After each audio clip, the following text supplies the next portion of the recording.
There was an attack by the Ukrainian side against targets in Russia overnight that are providing some of the most stark video that we've seen really of this entire conflict. And as you can see on the screen here, this is from a high-rise, it's either an apartment building or a business office in the city of Kazan, which you may, if that sounds familiar to you, that's the city where the BRICS meeting was held, where Xi Jinping was present, and all of these diplomatic and economic deals were signed, where the Russian and the Chinese side are trying to establish an economic order in competition to the West.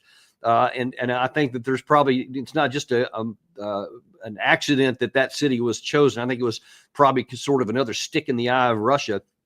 But this is what we're seeing here is really kind of an escalation of the war internally. If you can imagine that at nearing the 3-year point, when we've been talking about that by all independent and graphic accounts, all math, this war is ending its end state. And we've actually had Doug McGregor on the channel several times claim that oftentimes in the end game of a conflict toward the end, that you actually have more casualties and the violence actually spreads as people become inured to the violence.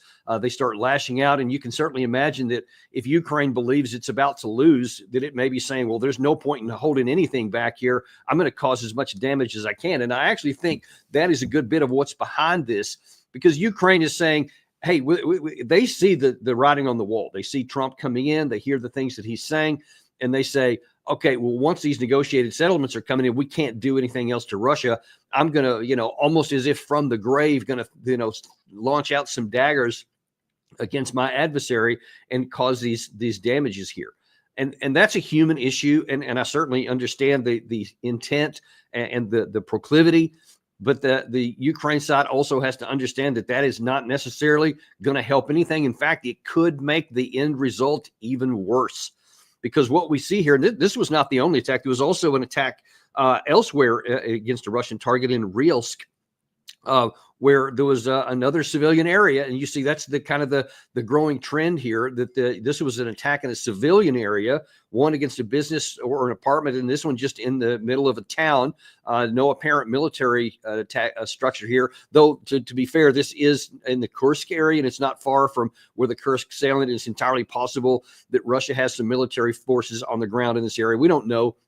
But what we do know is that it's continuing on to where Ukraine is saying, hey, we're going to fire missiles into here. Some of these have been reportedly using U.S. long-range ATACMS missiles. I think some of the others have recently been. There's also been some recent attacks by ATACMS and Storm Shadows, which were all intercepted or knocked out with electronic warfare and actually didn't strike any targets. So it didn't provide any, imagery or videos or anything else, but it shows a continued intent on the Ukraine side to bring the war closer and closer to the Russian side.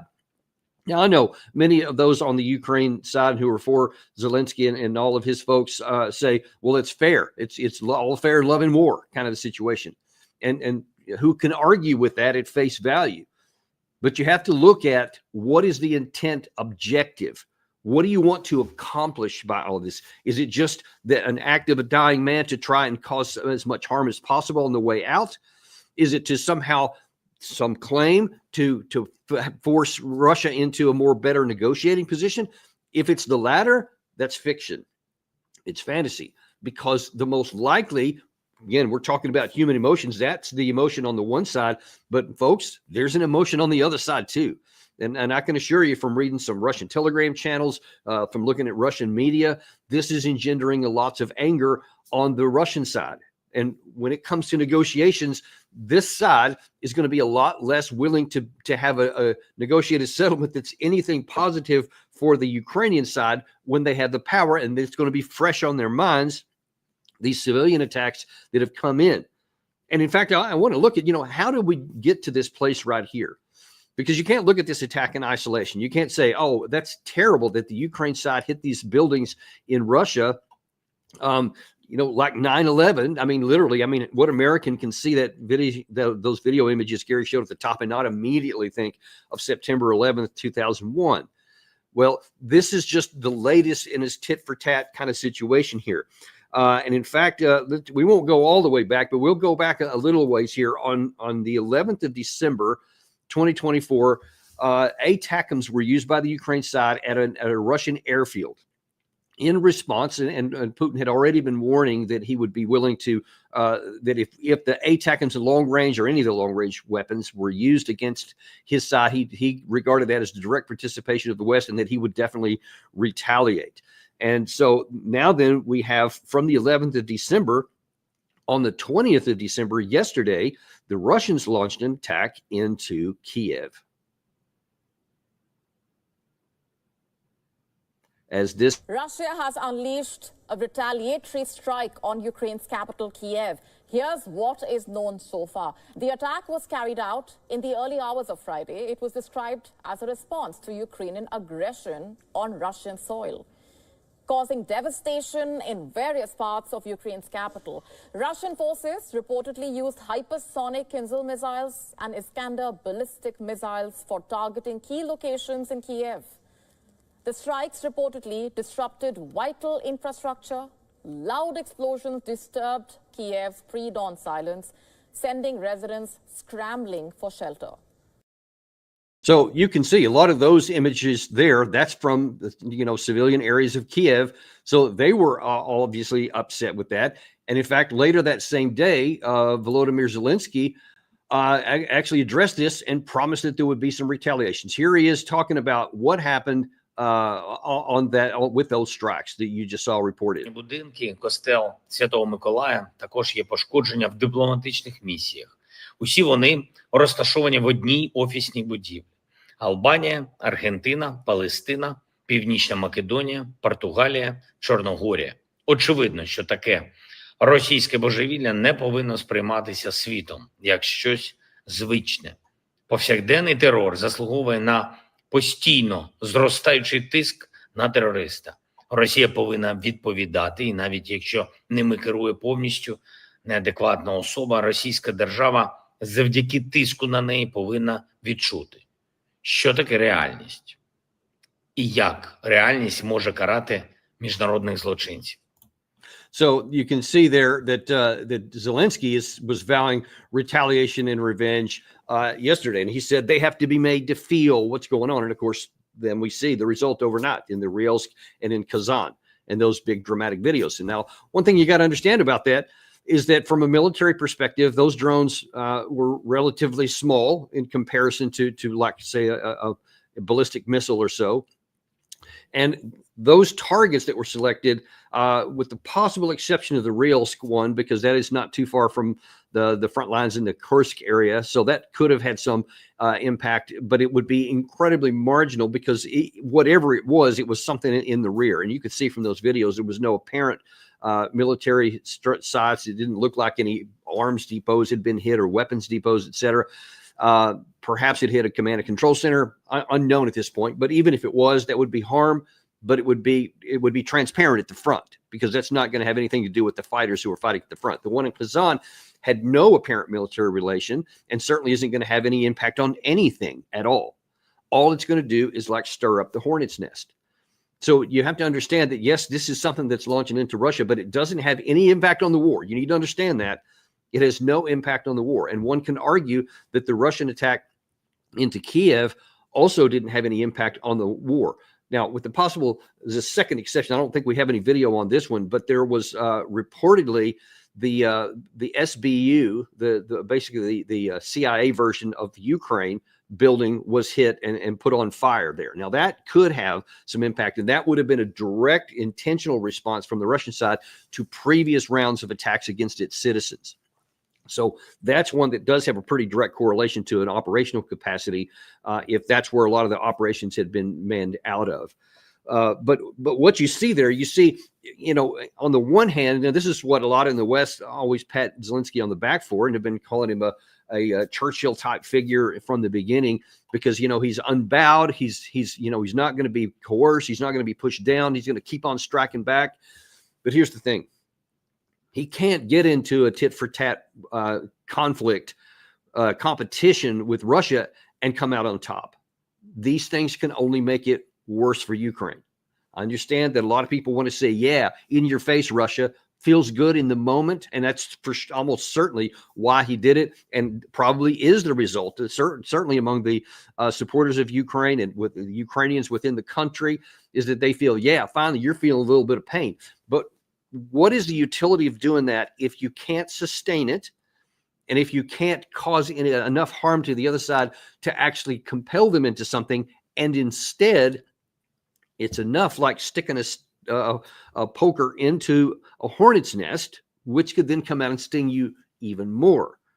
Because when you're talking about resources and capabilities, you don't have the ability to accomplish anything that's going to help your side out. I mean, you see that headline there that Gary's showing there. Well, Zelensky admitted that they don't have the military strength to reclaim lost territories. Well, then if you're admitting that openly, then why are you taking action here you can't sustain and that can't result in anything positive for your side? And in fact, a really good friend, probably the best friend of Ukraine in this whole war has been the Poles, the Poland right to the north of that, and a retired Polish general on the 19th. So just 2 days ago, 2 days ago, wrote that an analysis that said that highlights that Ukraine is in a deep crisis due to a shortage of manpower. Does that sound familiar? Some brigades have been in continuous combat since the beginning of the war, he notes. The situation is exacerbated by the inability to replenish units and losses from the failed offensive in Zaporizhia in 2023. Really, in a nutshell there, he's saying what we've been telling you from the beginning, that this is manpower, not machines, not money, and that the offensive in 2023 was catastrophic. And in light of that, sorry, Gary, if you could throw that back up one more time, because of all of these things, he says, the only way to save Ukraine is to halt its military activities. And that's just a polite way of saying it's time to reach a negotiated settlement. And that's exactly what he should be doing. But instead, that's not what they're doing. They're doing things like what you see there, which is exacerbating and making more angry the side that, by your own admission, has more power than you can deal with. So it's hard to understand, other than just a detached emotional response, what the Zelensky government is doing, because ultimately this is harmful to the Ukrainian people.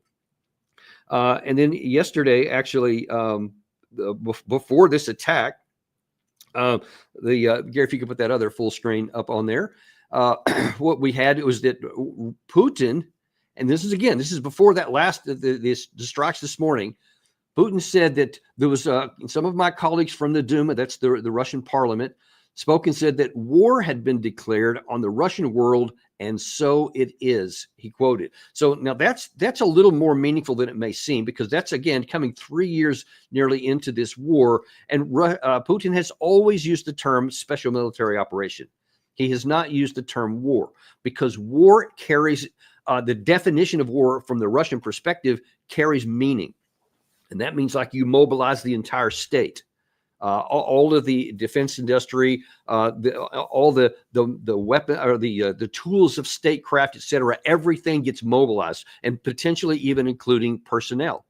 And that's one thing we have to keep a very, very close eye on in the coming days to what may follow that declaration, especially in light of overnight, because Putin is also not immune to emotions, and certainly many in Russia are as well. And then I can assure you, there's a lot of anger on the Russian side, wanting much tougher responses from Vladimir Putin. But you see further, if he chooses, Putin does, to actually mobilize more of industry, which is hard to imagine because they are already cranking out. I think the last figure I saw was 6 to 8% of GDP, which by comparison we have 3% of GDP, which is the most of anyone in NATO, who were usually at 2 or below 2. He's at 6 to 8%. And if they escalate that more, then one has to wonder, what is the intent? Are they concerned that they're going to end up in a war with the West, and are they preparing for it? Already, I've seen Andre. I can't remember one of the Russian guy who's got some Russian experience. Martyanov and Andrei Martyanov has said on another show of recently that according to his sources, there are somewhere around 450,000 Russian forces not engaged in the conflict. aside from the roughly 600,000 to 700,000 that are actually engaged all across the line of contact from the Zaporizhia area all the way around to the Kursk salient. So one wonders, what are those troops there for? There have also been a lot of video images coming out of Russian Telegram and some other channels showing lots of train loads of equipment going from deeper in Russia up in the direction of the line, far more than just to replace the combat losses that the units have.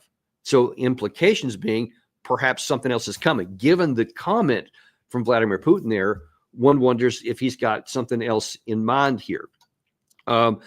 Meanwhile, that's all kind of at the upper echelons, what's going on up in the strategic or operational level. Back down on the ground, though, kind of, I think probably what was important and why you had that Polish general make that comment. Let me just show you a little bit of what's actually happening on the ground here. We keep talking about the Pokrovsk area. That's this area right here.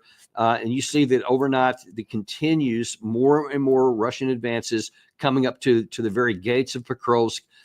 This is Shevchenko area right here where the Russians have made even more outlets. And you see they're, I mean, literally within range, visual range of the leading part of the city. They've made more advances up in this area again overnight.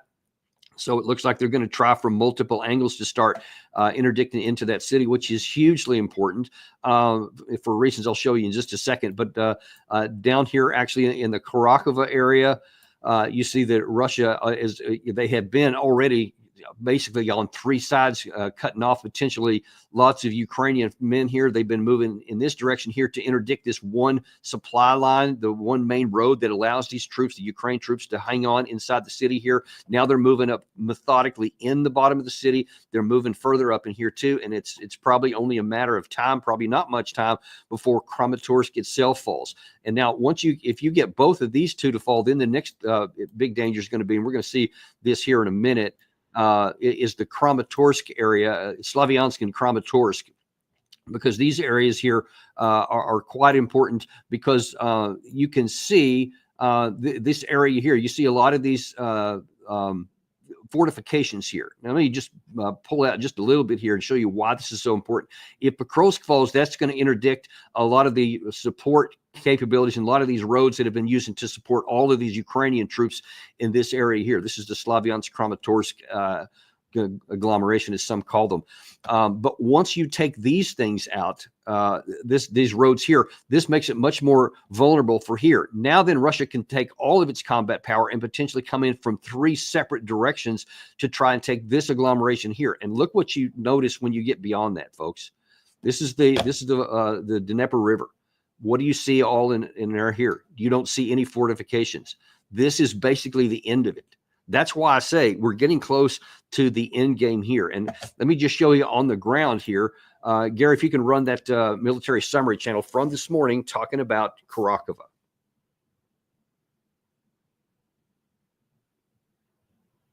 Danny, you mean the small summary video where it pops up the thing? No, the one from military summary on the battle. Got it. The most important updates are coming from the area between the city, the village of Dachinska, and the village of Constantinople. If you remember, several days ago we were talking about this territory, and I have added this special polygon between Ulakla and Constantinople, and I told you, and we discussed this, that this is the most important and the most valuable area in the entire Kharkova direction. And we came to the conclusion that if the Russians are able to establish complete control over this territory with FPV drones, this will lead to complete collapse and total defeat of the Ukrainians in the Kharkova direction, because the Ukrainians will not be able to do any rotation, to bring additional forces, or to evacuate wounded. And starting on the 21st of December, we start receiving a lot of updates exactly from this area. And of course, every time I show you a clip from anything about the description on the battlefield, whether it's something I show you on a map or something that's discussed here, you see over and over and over, it's just continues to constrict, and shrink for the Ukraine side, that they don't have enough troops coming. You remember in that Shevchenko and some of the other ones that I showed you on the map a second ago, just south of Pokrovsk area, I guess a week or so ago, when Russia took the jumping off points to that, many of those villages were taken without a shot being fired because Ukraine doesn't have enough troops. We showed you Julian Rupka about I guess last month, where he was talking about some of the Russian advances, and they had overtaken some even of the good fortifications that the Ukraine side has built because they didn't have enough manpower to hold it. Now, curiously enough, there's a number of reports out that in the Sumy area, in Chernihiv area, not far from the Kursk area, there is a lot of intelligence reports that are showing, that have been publicized, that the Ukraine side is massing a number of men, and it looks like there's going to be some kind of Christmas surprise where they're going to try to find another soft spot in the Russian lines and on the border and try to make another incursion. Now, I don't know if this is true or not. We don't until the troops are actually employed. You can't say for sure where they are, because they could also be used to try and reinforce the Kursk area, because that continues to shrink almost every day as well. We don't know, but there have been lots of reports on Ukrainian Telegram channels that they have been preparing a Christmas surprise to try to, what they claim anyway, is to give President Trump more negotiating leverage when he comes into with Putin, with this mentality that, hey, if we get more of this territory in Russia, then we can negotiate it away and say, hey, we'll give you something over here, which they're going to do anyway, and then we'll give you back here. But listen, Putin has made clear on this, and you don't even have to have heard what he said to understand that would be just lunacy and insanity on Putin's part to negotiate away this stuff when he can just methodically, like a boa constrictor, take it down. I continue to be surprised at how slow this operation goes. It started in August this past summer, and it continues on to this day. And if the Ukraine side does another one here, they're going to have an extreme number of casualties. There is no chance that this could do anything. It will not give any leverage. I mean, just imagine, why would Putin give away leverage for negotiation, something that he's going to take here anyway, and that he can take here anyway without giving anything for it? So he has shown conclusively throughout all this period of his nearly 3 years of war, he has never shown that he's willing to negotiate away any territory at all that has the name Russia on it, or that he puts the name Russia on. They're just not willing to give on that. And domestically, politically, even within the Politburo of the Kremlin, I don't know that it may be a stretch to say he couldn't survive it, but it would put him in a very, very tenuous position, because that would be viewed from the Russian side as being an act of weakness on Russia's part. And Putin, being the former KGB officer he is, understands how all those internal dynamics work. And I see zero chance, not even a little, zero chance that he would ever negotiate away with that. So if the Ukraine side does that, all they're doing is sacrificing more people, and probably, just like with these drone attacks here, are going to make their negotiating position worse. Now, that's the objective reality of the explanation of the battlefield and the two sides that we've shown you here today, that we've talked about for a long time. And yet, on the 18th of this month, so just 3 days ago, Zelensky made this statement public. We cannot give up our territories. The Ukrainian constitution forbids us to do so, but we do not have the strength to recover them. We can only count on diplomatic pressure from the international community to force Putin to sit down at the negotiating table. Look, again, if we were talking in 2023, maybe the end of 2023, so a full year ago, there would have been like a 4% chance of turning that into something. Because maybe by that time, Russia still hadn't taken quite a bit of the territory that it would later take, that it has taken now. Maybe then you could say, well, it's theoretically possible. Maybe if you're willing to give this an end of war, maybe more than 4%, maybe it's 40, 30%. There was probably a decent chance that a negotiation from that time could work, but only if you're willing to recognize what's happened on the ground, recognize, as you just said in that clip, that you recognize you don't have the capacity and the military power to take things back, and you can only get whatever you can through negotiations. Basically, he just provided the foundation for why I've been arguing, certainly from a year ago, even into 2022, even at the beginning of the war. The only rational path is to seek a negotiated settlement. Had he done that at that time, how much of Ukraine would have been saved? How many hundreds, plural, of thousands of Ukrainian men would be alive today? How many hundreds of thousands more would be whole in body that aren't and will be suffering for the rest of their lives? Just imagine the reality of that. That I have argued from the outset that there was never a chance. And so the only thing that made sense was a negotiated settlement on the best terms available. Now then we're at the end game, and even out of his own mouth, Zelensky acknowledges what should have been evident from the beginning. But even in this 11th hour, he still tries to caveat it with something, because I don't want to just have a bad deal. I don't want to just have a negotiated settlement that ends the war on terms that are bad for me. So he has this fantasy that with enough pressure from the West, then we can force Russia. But here's the thing. You don't have to wait for Trump to get in. You've had 3 years to prove that that doesn't work. The West has done everything in its power, folks. Everything in its power. It's still doing stuff. It's still escalating with these, allowing the long-range weapons to be used. I'm probably still giving intelligence support, targeting support, definitely continuing to do training, still giving these big packages of support, etc. None of it is stopping the front line. None of it is changing the actions on the front line. You see, they're still methodically moving forward. And if Putin ever decides to engage this apparently huge force that's not in contact already, but is in the region, I mean, as a means of comparison, if Martyanov is correct, and there is, 400,000+ Russian formations that are in various parts around the near the border with Ukraine, the initial invasion force in February of 2022 was about 40% of that number, maybe even less than that, really, in terms of what actually went in. Probably 150, 140,000 actually crossed the border in there. Now that you talk about something that's potentially 300,000 bigger than that on top of everything that's here.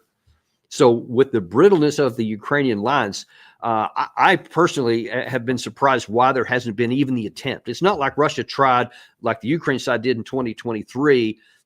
They tried to do this and it failed. They haven't even tried. They have been doing this methodical thing for now going on 14 straight months. I think it started, you can really say it started in October of 2023. And now it's continuing on to this day. And you see it's picking up steam. I think Putin said in his press conference a couple of days ago that we're not talking hundreds of meters anymore. Now we're talking about multiple kilometers each day it's moving forward. And we see that play out on the map. So that part we know is true. So it just doesn't make any sense to hope that the pressure from the West, and as that headline Gary just put up there showed you, I mean, it's still going on, but it's not making any difference here. So if you have nearly 3 years of proof that a certain course of action doesn't work, and you see no more than anyone the accurate body count of your people that are dying and having their limbs blown off every single day, I mean, at some point, don't you have to say, listen, we gave it our best. We did the best we could. The odds were stacked against us. We fought heroically. But I'm not going to condemn any more innocent people in my country to death pursuing an objective that cannot and will not be achieved. That seems to me to be the real mark of a leader, to do the hard, right thing, even though it's going to be unpopular among his people. And how can it be any other way? Although I would argue that certainly among the family members of those troops that are still alive would heartily encourage that, because they don't want their loved one to die in a pointless war that can't be won, or be the last one to die in a war that's already over. So I certainly hope that that's the case. I hope that he does it. I hope that Trump does everything he can to bring this to a quick end. We'll save that for another day, because as we get closer to the time he takes power, his negotiating hand is not near as strong as he apparently believes it is. And it's going to be tough for him to get this done, because Trump himself is not going to want to enter office for his second term and make some kind of a deal that, just quote, gives Russia everything, which is how it's going to be portrayed. That's already going to happen. You can just mark it down. Even if he had some magnificent, negotiated settlement that ended the war, his opponents are definitely going to accuse him of that. And we'll see, how much of that he's willing to I guess, to endure, and, how far he's willing to go. And if you're going to be attacked anyway, then what's the point of even trying to placate anyone? Just get the best deal you can, get it off the table, move on. One thing about Washington, good and bad, it could be good, is that our attention span is very short. So while everybody's paying attention to this right now, as the months continue to roll by, once this gets off the front lines and off the pages, then everybody's going to move on to whatever's next. So I hope that's what he ends up doing, for the sake of the Ukrainian people, because I will to say at the ending of here, especially as we're getting close to Christmas, do I ever wish that Zelensky had listened to Viktor Orban and would have had a Christmas ceasefire.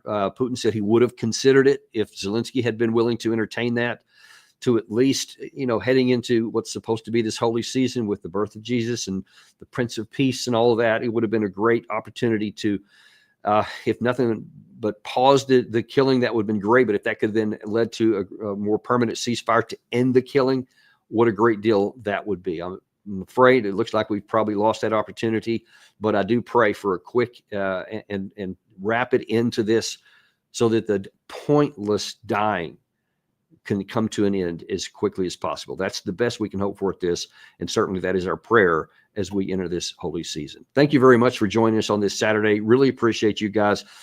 Be sure and like and subscribe if you haven't done that already on your way out. Hope you have a great weekend, and we'll look forward to seeing you with some great shows next week on Daniel Davis Deep Dive.